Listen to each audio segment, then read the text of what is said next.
We're very excited this year to show the first production version of the Regera. This is becoming, after the show, our demo car. It's chassis production number 0. And it's a year ago since we showed the prototype, and it's been through its test phases, running hard and everything, lessons learned and so on, but it's very similar to that car. But we managed to make it a little bit lighter, mostly due to more extreme battery technology, which uses cells that derives from Formula One curve systems.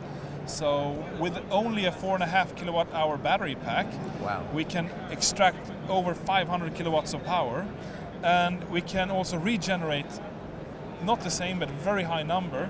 So when you go around a racetrack, you actually, after a lap, you have as much power in the battery pack as when you started. The thing that I always remember about you is that you're obsessed with power. I remember reading something about you tuning mopeds when you were a teenager. Right, yes, correct. How do you get from tuning mopeds to building supercars, or hypercars, to be honest?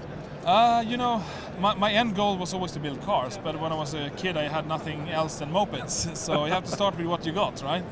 And so I moved into the mopeds, motorcycles, small boats, then small cars, and then bigger cars. Was there one principle that you followed all the way through, something that's always been true to your heart?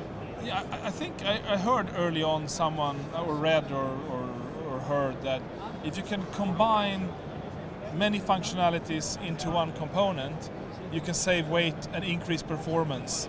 So I think that's the main thing that stood by me. How can we reduce complexity but increase functionality? How can we increase performance but reduce component count? How can we increase practicality and safety but not just adding stuff? So, and that made it very challenging to develop the car, because it's not just, you can't just do the obvious thing. You have to think twice, and how can I use this for that? Can this hold that? And maybe we can move this around and we don't have to do that. And it makes it more painstaking, but in the end you get a lighter, more optimized, more exciting machine with a cleaner vision and crisper soul, or something like that. Just from an enthusiast perspective, I just think it's great to see there's someone out there still pushing the envelope. You're not governed by corporate policies and so on. Right, no, we're very, very much the opposite, I guess. It's a small team working together. If we have an idea, we just do it and try it. And we don't really set our goals in front of a project like this or the one-to-one. We just say, how far can we take it along the way? Yeah. Not that it has to be a certain level.